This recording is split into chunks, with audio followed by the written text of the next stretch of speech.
highlight kind of your accomplishments, and to put yourself out there is also very important, because you do need to work extra hard as an immigrant in Norway to find a relevant job. It is very competitive for everyone.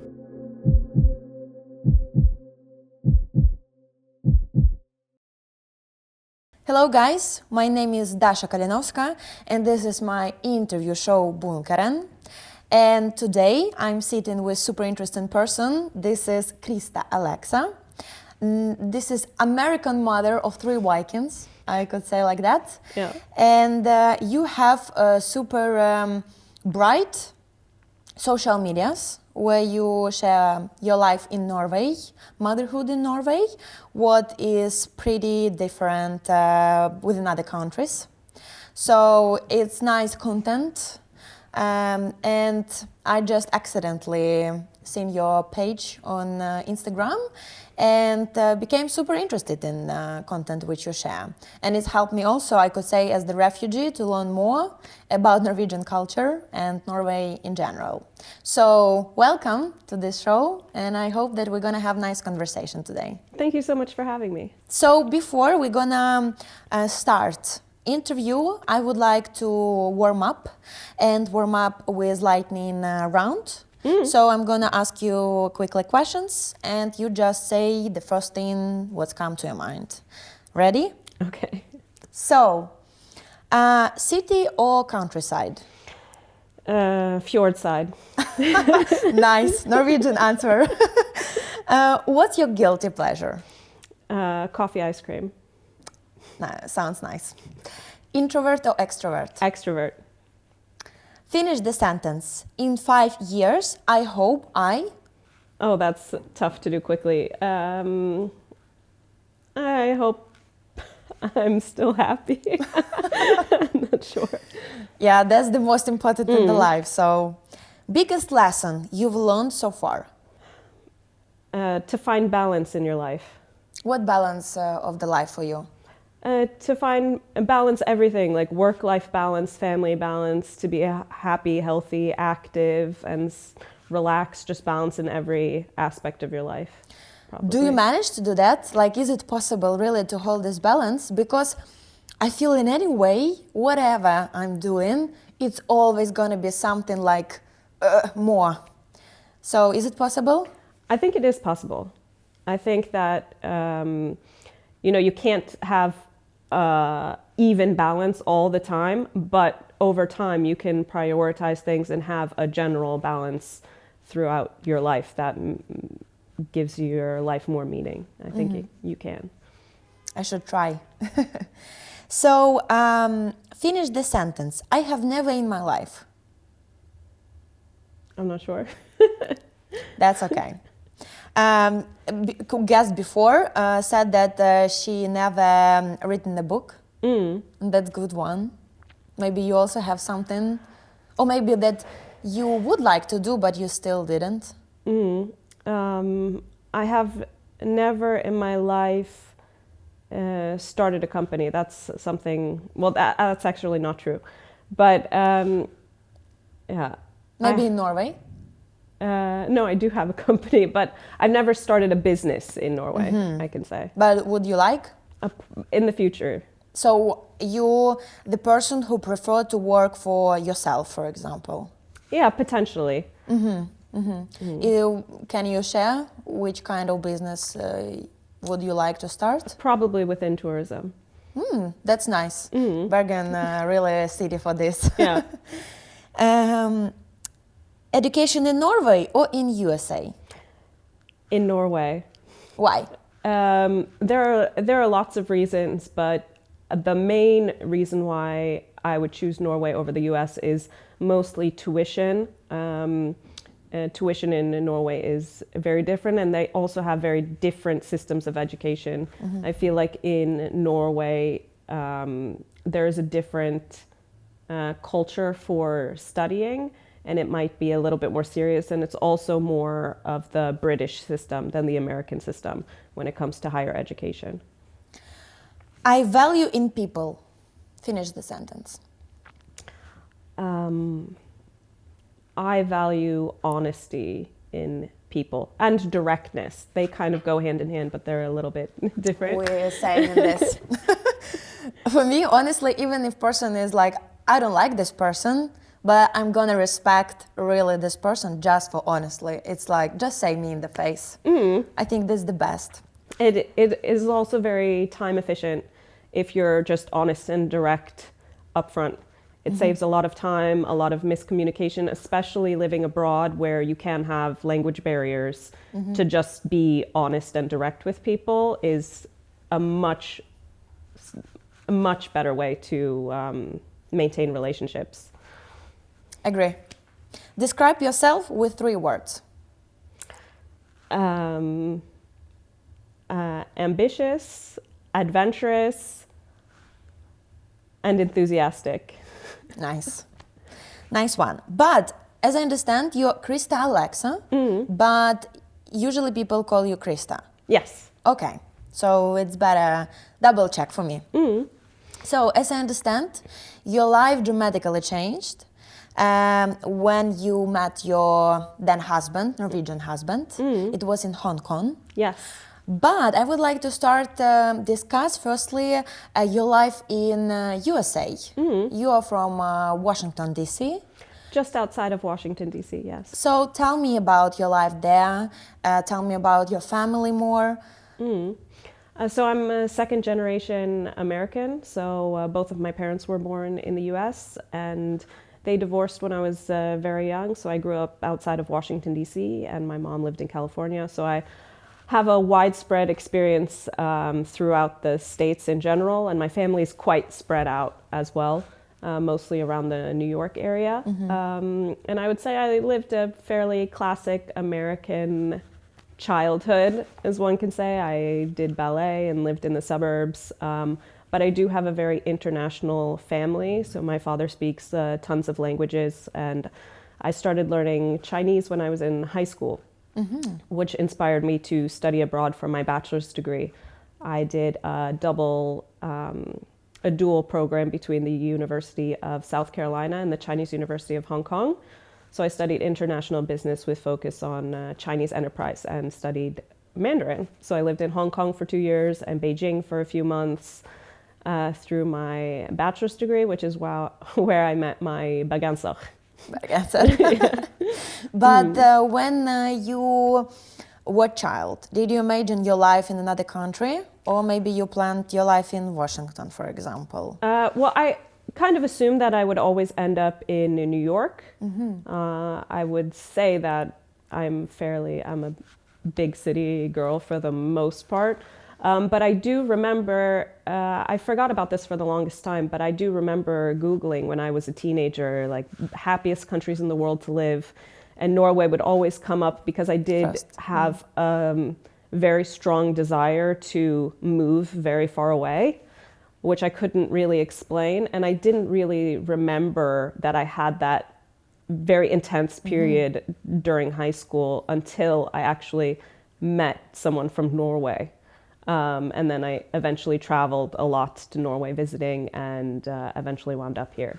So that's interesting. You said that you are a girl of the big city, and I'm totally the same. And my dream was, for example, to live in the capital of Ukraine, where 5.5 million people, which is whole Norway. So when you came to Bergen, it's small city in any way. How was that for you? No, it's a big difference between Bergen and if you were to compare Bergen to New York, for example. It's a huge difference on so many different levels. But I think moving here, I just immediately felt at home. And I have such a better balance in my life here than I would have ever had in a big city, where it's kind of the pressure of being working a lot, going out a lot, over consumerism. I find that Bergen is such a unique city that you have the balance of nature and the fjords, but it's still a big enough city where you can experience culture, and there are Michelin star restaurants, and there are enough work opportunities that you really can experience level of balance in your life where you can have that family life and work life and, social life that wouldn't it wouldn't be the same as if I lived in a big city in the US or if I lived in Hong Kong, for example. So yeah, I think as soon as I visited Bergen, I felt like I was home. That's an interesting thing you said. I never thought about that, because really Bergen is like perfect combination of everything. You can feel peace here, you can see beautiful nature here, you can go pour tour if you want, but in the same time you have still opportunities to develop, to find good job and etc. So we're probably in the perfect city. So in the end, but let's return to Hong Kong. You were living there 2 years? Yes. Okay. So what brought you there? Like, was that education? Yeah, that was part of my bachelor's degree. And then you accidentally met your future husband. Yeah. How that happened?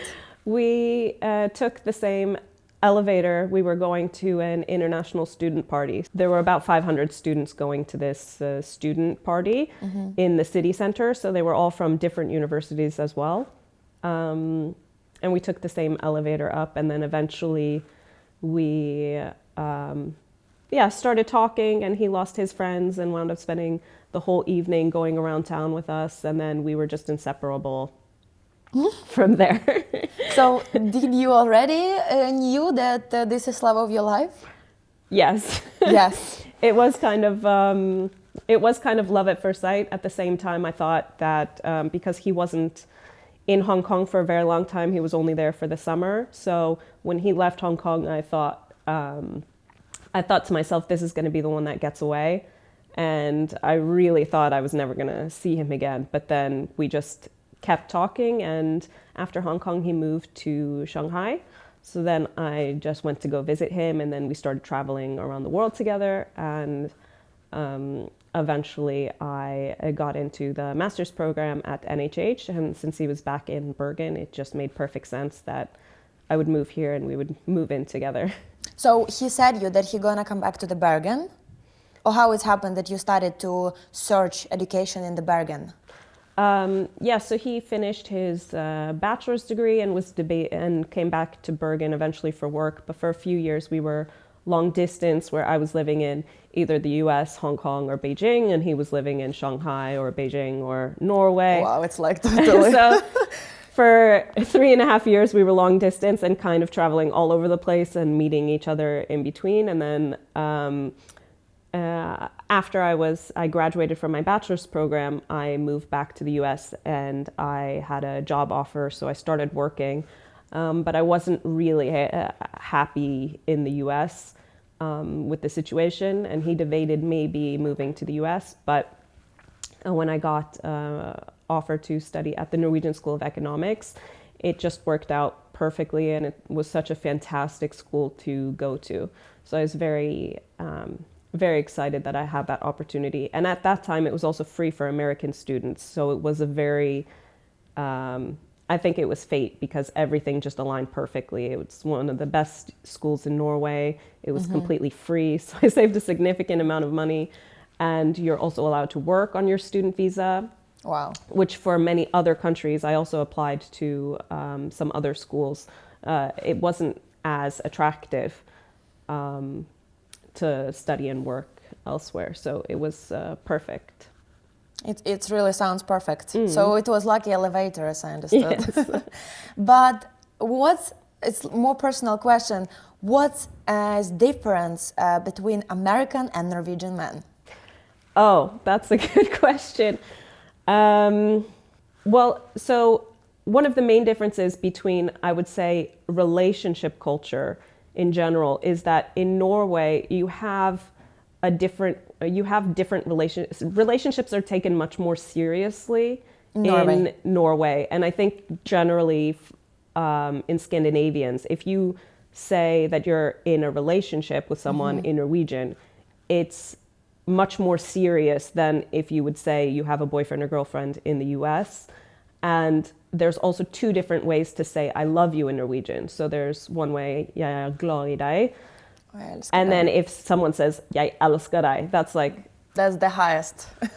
that's very different. So I think there's a different, because Norwegians they're either very casual at dating or they're in a serious relationship. Where in the US, I think it's very difficult to navigate. I think it's much easier in Norway to understand if you're in a serious relationship or not. But I've only been with one Norwegian, so. But in any way, Yes. it's like, you in any way can understand mentality, how his mind works, and etc. So, but that's good point. This is like in Spanish, te quiero and te amo. So it's different levels of love, and you understand. Sometimes I think it's just problem with Norwegians that not always they want to come to the point of really serious relationships. But when they come, as you said, that's already serious. Like. That's good. So you've been living in Norway, exactly in Bergen, around 11 years, as you said me, right? Yes. So you, the girl who been living the biggest part of your life in America, come to another country with another mentality, another culture, another rules, I could say, another climate. How was that for you? I think it was, for me, it was actually quite natural. It was very difficult, but at the same time, it was very natural for me. I felt like it was a natural transition for me in Bergen, but I also feel that my greatest strength is adaptability. So me moving to Hong Kong or New York or Bergen, I've had a very kind of smooth transition wherever I've lived, but I felt a really strong connection to Norway for some reason.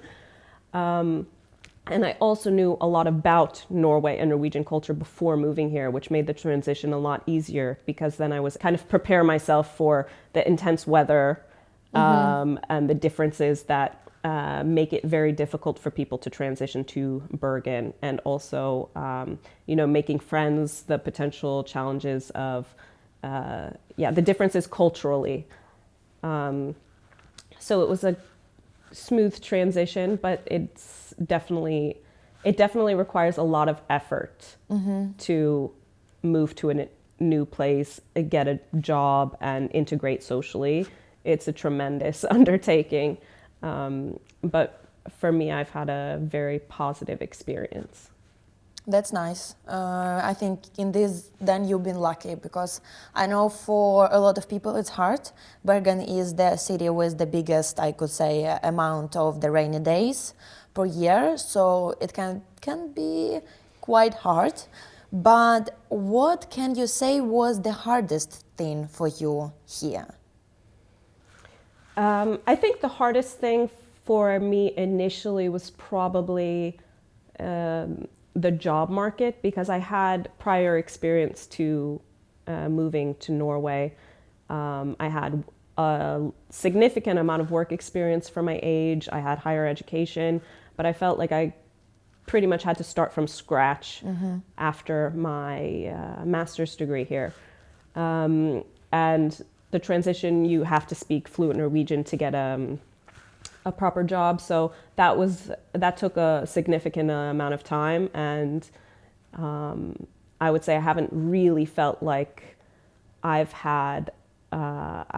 been a lot very overqualified for a lot of positions that I've had, and kind of had to work my way up, which takes a significant amount of time. So that was probably the biggest challenge so far. But now you speak fluently Norwegian. Yes. And you have 11 years of experience here, of the life here. So I could say, maybe I can bet that you became the part of this Norwegian culture. So what do you like mostly about Norwegian culture, Norwegian traditions? I love a lot of different aspects of Norwegian culture, which I think is why I've also had such a positive experience in Norway, because Norway is a very homogenous culture. So a lot of the different elements of Norwegian culture is if you love this stuff, you're going to love Norway. And if you don't, you might have a bit of a hard time kind of finding your place here. But everything from skiing, going out in nature, waffles, the food. I actually love the food. And Norwegian food has a interesting reputation, but Norwegian food has, there's a lot of amazing Norwegian food, Norwegian waffles and brown cheese. There's a lot of different cultural. Did you start from the beginning? Did you like brunost from the beginning, or you needed time? Brunost, I liked from the beginning, actually. It's very unique, but no, I like that from beginning. And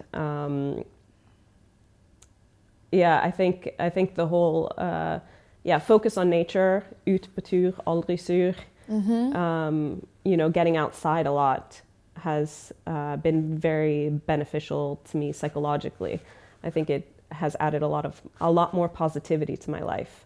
How and what about that? There is no bad weather. There exists just bad clothes. Yeah, that's also a nice one. Yes, it is. It is very true. That was also an adjustment period, learning how to dress in Norway, because I didn't realize Americans really have a very difficult time dressing appropriately for the weather. But I think eventually I feel like I really know how to dress for the weather now, and I can be comfortable no matter what's going on outside. I'm still learning. I'm still learning. At the beginning, I was like rejected totally all of these rain jackets, and I said, it's better for me just to run. But now I feel, it's better just to use this, because you can't do something about rain, right? And it's better to prepare good clothes and feel more comfortable than wet. So that's an important part of the life in Bergen, especially, I think. But how could you describe Norwegians? The Norwegian people? Yes. Well, I think Norwegians have a reputation for maybe being cold, but that's not necessarily the case. I think Norwegians are more reserved. So it's, especially if you would compare Norwegians to Americans, for example, small talk isn't as big in Norway. Talking to people on the bus or talking to strangers in general is not really part of Norwegian culture. Norwegians are very contextual. So if you were to socialize, for example, in Norway, it's much easier if you are in a particular setting. So if you're in a work setting or networking, then it's like, okay, we're going to talk about this. Or if you join a running club, it's very contextual. Otherwise, it's very hard to meet strangers in Norway. But when you actually go out of your way and talk to Norwegians, they are very warm and nice people. But it's just that, I wouldn't say necessarily conservatism, but just being more reserved initially when you meet people is something that, is a little bit different. But if you know that in advance, and if you know that you have to make a little bit more effort to meet new people and introduce yourself and maybe take the first step, then it's much easier to make local friends in Norway. Yeah. Also, let's say that, let's tell people that if you come to Norwegian bus, usually people even sit alone. They don't want to sit with someone. What they do, they just come, put bag close to them. So it means that don't sit with me. So this is part of Norwegian culture. And I think it's important in this situation, don't think that something wrong with you. It's just they are like that. Yeah, Norwegians value personal space as well. So even if you're waiting at the bus stop, you might stand a meter away from the person next to you instead of everybody standing at the actual bus stop, just to give people enough space. I even heard that when they had coronavirus, the COVID time, that it was not a really big problem for that, because in any way they used to this distance to each other. So that was easy. That was easy. There's a great joke about under Coronas. The mandated 2 meters is over now, so we can go back to standing 5 meters apart. Yeah, that's about Norwegians. But we started to talk a little bit about how to make friends in Norway. But if you have any ideas of how to meet new people, how to make friends here, you said a little bit about that. But let's imagine that you just move now to Bergen or to Norway, just somewhere else. Can you give, for example, top 3 advice how to make friends with Norwegians? So first you have to understand that you're going to have to be a bit more extroverted than you would be in other places. And like I said before, Norwegian culture is very contextual. So the best way to make friends is to join environments, maybe join clubs or groups that will put you in some sort of setting that makes it easier to talk with people. So I joined a running club when I moved here. I think being a student in Bergen is very helpful, or being a student in Norway in general, because then you have that student environment, and then that whole scene makes it much easier to be friends, to make friends. Through work is another setting, because then you have that relationship already. We work for the same company, or we work in the same industry. There are a lot of organizations for not necessarily youth, but they're called young organizations. So if you're under 40 in a particular industry, they usually have networking groups, especially in Bergen, but other parts of Norway as well, so that you can meet people that are interested in the same business field as you. So that helps you both socially and professionally. So definitely look at different events and groups that you can join. That's going to be the easiest way to make friends right away. Yeah. That's I even didn't know about these groups, what you said. That's going to be for me useful information even. But I'm pretty sure that due to your 11 years life in Bergen, you learned all details, how to find job here and etc. Now, as I know, you are careers manager, right? So it's not the secret that for immigrants it's hard to find job. I even heard the stories that someone changed surname to Norwegian surname because it's easier to find a job.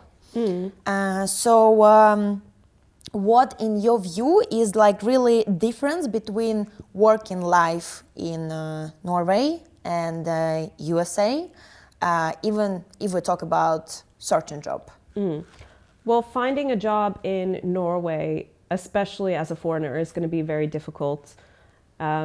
It's difficult in general for Norwegians right now. The job market is very competitive in Norway, but as a foreigner, your main issue is going to be the language, because a lot of jobs require you to speak the language fluently, but it's also going to be difficult if the language is in English, because a lot of the social scenes and what people speak is going to be Norwegian. And a lot of job searching in Norway is network-based. So one thing that helped me a lot when moving,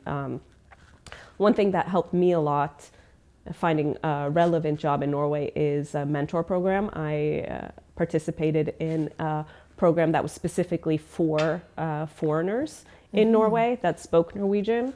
And we were matched with a mentor, and we also got networking opportunities and did courses like on Norwegian employment law and a lot of things that help us look more attractive to employers. So having a mentor in the industry that you're interested in working with has been tremendous help for me personally.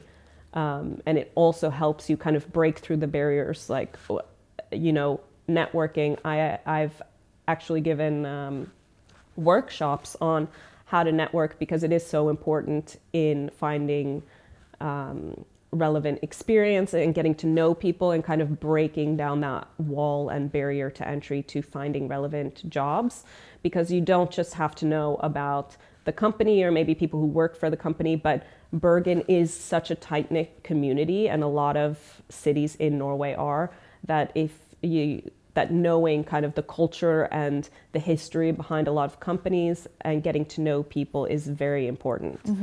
So knowing people and, you know, making a name for yourself, social media has also helped me a lot to be more visible. Highlight kind of your accomplishments and to put yourself out there is also very important, because you do need to work extra hard as an immigrant in Norway to find a relevant job. It is very competitive for everyone. Yeah, yeah, that's true, but it's still possible, as you said, especially if to follow the, for example, advices which you said, and pay attention that as more people you know, it's gonna be like useful for you.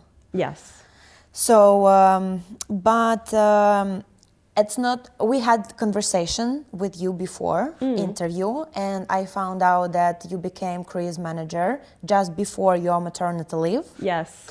And that's wow. Well, this is only what I can say, because how is that possible? We know that in another country that is small chance that all of this possible, unfortunately, because usually. People just look like, okay, we have to wait you and then lose time and etc. But that's fantastic. Then in Norway you really have this opportunity.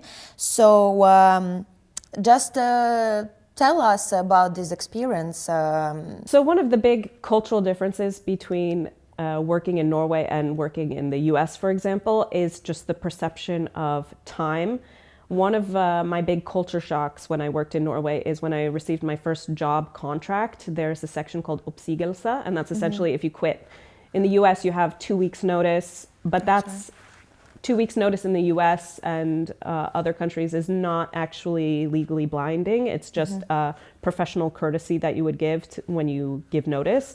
But in Norway, you actually have, typically it's a 3-month contractually obligated period. So if you were to quit, you have to stay on for 3 months, and most people do. So if you're applying for new jobs or hiring new people, you're going to have to wait at least 3 months to hire someone new.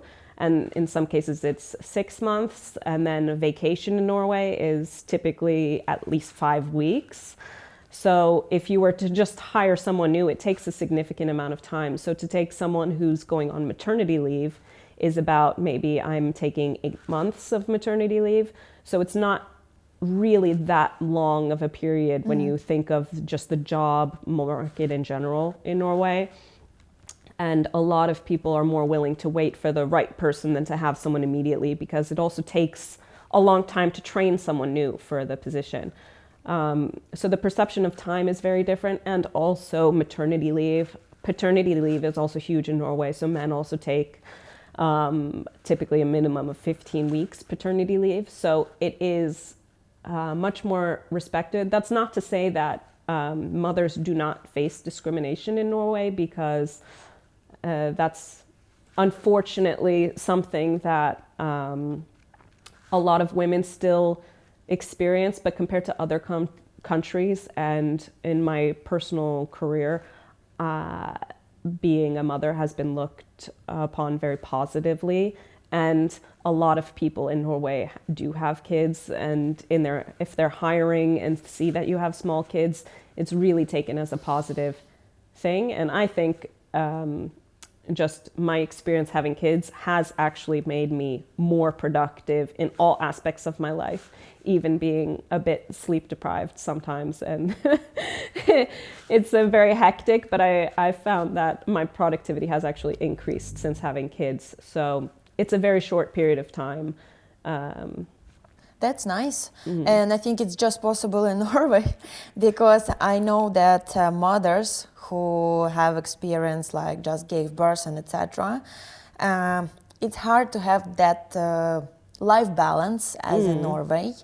And maternity leave, such nice here. That, for example, now you just saying me that I became even more productive, and that's nice, and etc. I don't see the woman who gave birth 3 months ago and say that I'm depressed and etc. So that's really good. Well, I think it's, when you have a baby, it is very difficult in the beginning, but having a maternity leave that allows you enough time to come back. Maternity leave is given by the state, and the whole point of maternity leave is to promote returning back to work. So So you want to have enough time where you feel like you're coming back, but at the same time, the whole point is so that you can return. You can have that time with your child and for yourself, and eventually return to work. What is it like to give birth in Norway, in Bergen? You have experience with that 3 times. And tell us more about disadvantages and advantages. Well, compared to the US, the main advantage is the costs associated with giving birth. Everything related to pregnancy, doctor visits, and giving birth is free in Norway. So everything related to pregnancy is free, and a lot of other doctor visits are very affordable in Norway, whereas in the US it's very expensive. But you don't have a lot of choices when it comes to what type of care you receive in Norway. So there pretty much is one choice.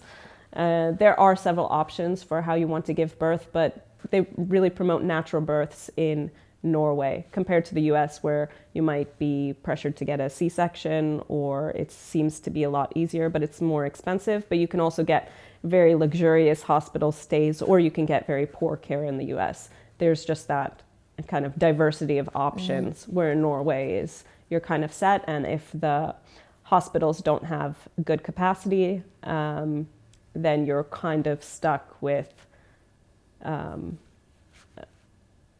you're kind of stuck in the hospital with that's kind of full, which unfortunately is, I've had a very positive birth. All of my births have been relatively positive, but I have had issues with the maternity wards being at full capacity or being denied epidural because of capacity, so that's a big problem. And also, I remember you said me that in Norway, for example, you find out that you're pregnant, you call to a doctor, okay, nice, see you in 5 months or when? Yeah, it's 12 weeks. Usually you have your first appointment.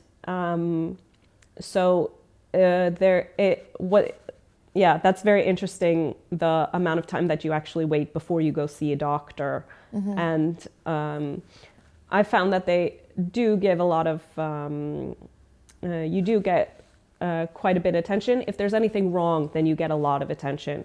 But it feels kind of weird not going to the doctor immediately and having to wait so long before your first ultrasound. In most countries, you get ultrasounds and doctor visits immediately after finding out that you're pregnant. Yeah.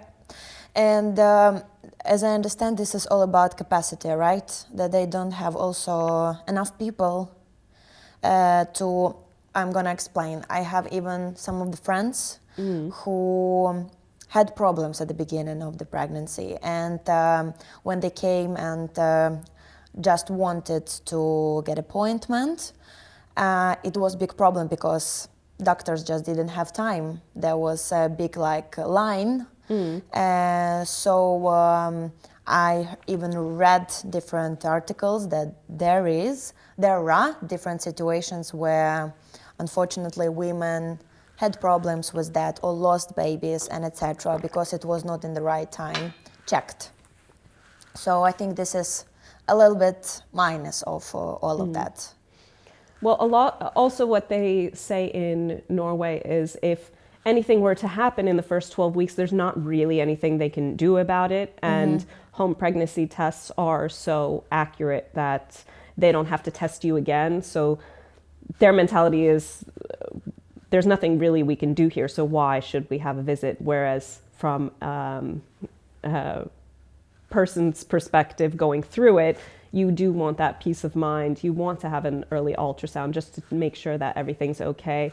And for the longest time, you only got your first ultrasound at 18 weeks, but now you can have 2 in Norway, which is fairly new. Yeah, but I know that this is a big potential risk at the beginning that this baby, not gonna continue life. And I know that what they do in Ukraine, that you start to get specific hormone which help you if you see potential risks. But here is that they just say that unfortunately we can't do something during these 12 weeks. So that's why I've heard different stories about that, unfortunately. But as far as I know, that in Bergen there is specific time when you can get epidural, and I didn't give birth, but it sounds weird and painful. So as I know, you got epidural just one time, and the second and third time you unfortunately didn't get.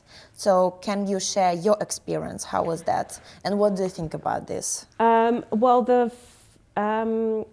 So Bergen got a new maternity ward that was newly built. So my first two children were born in the old maternity ward. So my second child, I was denied epidural because I gave birth in the summer, which they said was the high season. And I actually gave birth on my due date. So I was kind of shocked, as you know that people are giving birth 9 months in advance. The capacity issues are kind of shocking when you get there and it's full and you get denied an epidural because of capacity. With the new maternity ward, if you give birth at night, they have a interesting shift plan.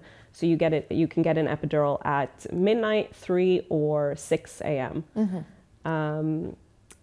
And unfortunately, I came in at 4 a.m. So that would mean that I would have to have waited 2 hours before I could get an epidural. But I actually had a rapid birth. So my whole time at the hospital lasted 48 minutes before I actually had the baby. So there wouldn't have been time for me to get an epidural anyway. But I was denied the option. So that was tough. On the one hand, I'm grateful to have experienced 2 natural births. On the other hand, it does help a lot with the birthing process to get an epidural. So it is very unfortunate if you want an epidural or you need an epidural and you're not able to get that to help you through the birth. Do you think it is good that when you just gave birth, you're gonna be sent home super fast? No, that's something that is fairly, in my opinion, being sent home super early is a bit traumatic. And it's also, giving birth is very shocking, especially my last birth was so quick. You have a significant experience of shock. Unfortunately, the hospital was full when I gave birth, so I was sent down the hall in some makeshift room. They had a little waiting area nook that they kind of fitted as a hospital room, but it wasn't an actual room. And then we stayed one night and I wound up leaving because it was a bit uncomfortable. But I think it's very important to have an opportunity to stay in the hospital after birth because you get so much more attention and follow-up that I think is very important, especially for your first birth. I think it's very important to take the time that you need. And there are in other countries, there are a lot of different options when it comes to postpartum care. If you look at Korea or even in mainland China, they have a month stay for postpartum care where you're really looked after. And in the US, I know there are a lot of private facilities that are starting up because there's such a big demand for postpartum care. So I think one thing that's good in Norway is they have your first appointment after giving birth is actually a home visit. So you don't have to go to the hospital. They can come into your house and do the appointment there. But postpartum care is definitely something that not just Norway, but a lot of countries can improve on a lot. What is it to be mother in Norway? Let's talk about the parenting system because it's quite different if we're gonna compare with other countries. Like what felt strange for you at the beginning? Maybe super easy example. You even made a reel about that kids sleeping outside, for example, and etc. So also tell us about that. Yeah, so no bad weather, only bad clothes also applies to newborn babies in strollers. um, I think being a mom in Norway is amazing. You get that, I think that balance with your life. Childcare is very affordable. When it comes to sleep training, for example, one of the big cultural differences comes to sleep. In the US, you might have a lot of stress and focus very early on about getting nap schedules, about sleep routines. Where in Norway, it's very natural to let the baby sleep outside in the stroller, go on very long strolls. I started walking, trying to get a goal for 10 kilometers a day with strolling with the baby. And that's helped me so much getting back into shape mentally. And it also is so much nicer for the baby. The baby sleeps so much better outside and in the stroller than trying to get the baby to sleep at home. And also co-sleeping is extremely controversial. In the US, it is, I almost want to say forbidden to co-sleep with your baby. But in Norway, even at the hospital, they share advice on how to co-sleep safely. And there's a lot more better resources for breastfeeding, for example, in Norway. Where in the US you might be pressured to start on formula so that you can get out of the house and go back to work a lot sooner than in Norway. It's also very culturally acceptable to be breastfeeding out in public and with the baby. Yeah. I find that there's a lot less pressure and it's very open to having small children in Norway. And there's even a word for parents that have small children. Small children parents in Norway, småbarnsforeldre. Mm-hmm. It's an actual specific term just for that phase in life. So I think it's great. And when I just came to Norway, I was shocked that parents, like mothers and fathers, just run in with strollers. It's like for them, it's okay. We're gonna continue to do sport, we're gonna continue to live and etc. Even though we have baby. And that's super cool because in Ukraine we have these problems.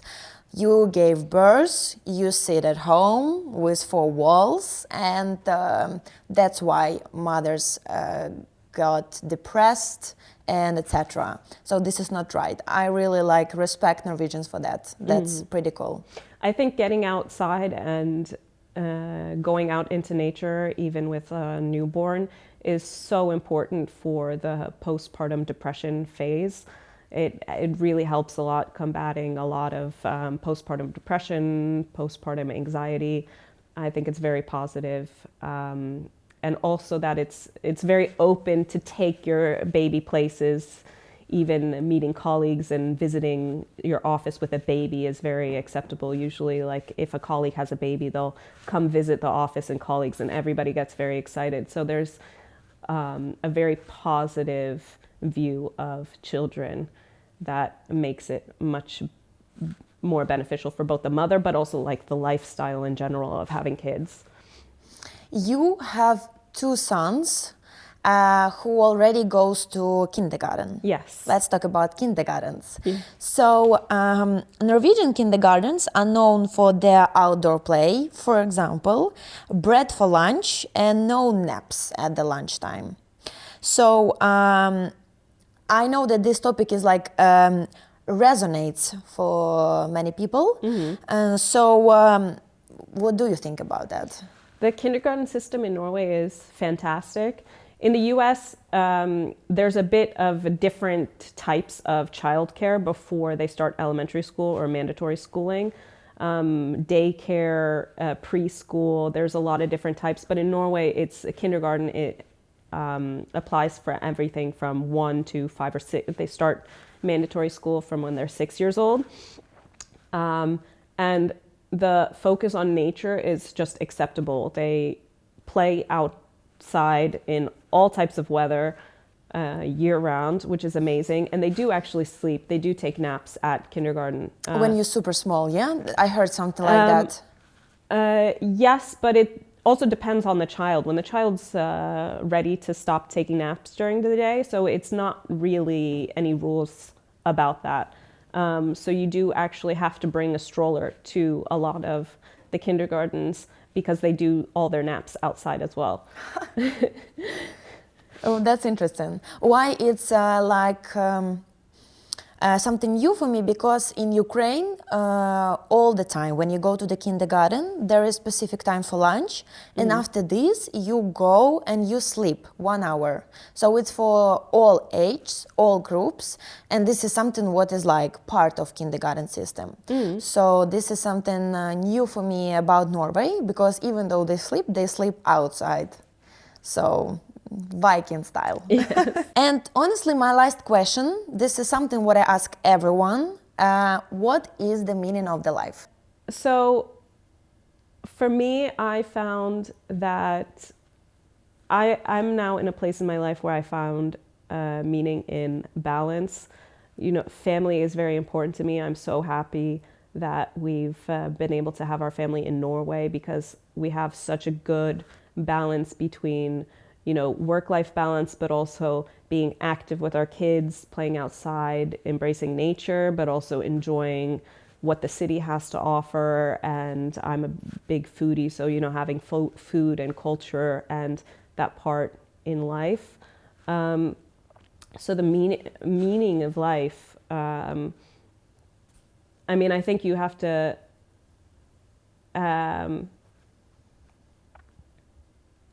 the meaning to life.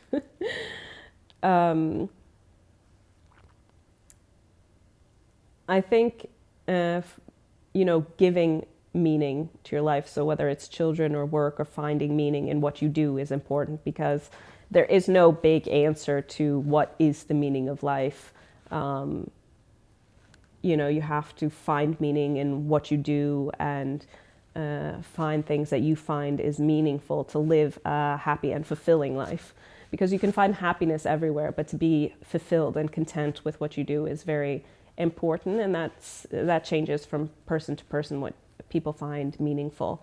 For me, that's being surrounded by friends and family, being active and enjoying nature, enjoying culture, and to have kind of balance where you have things in your life that you find meaningful, and that you feel that you can also contribute meaning to other things as well.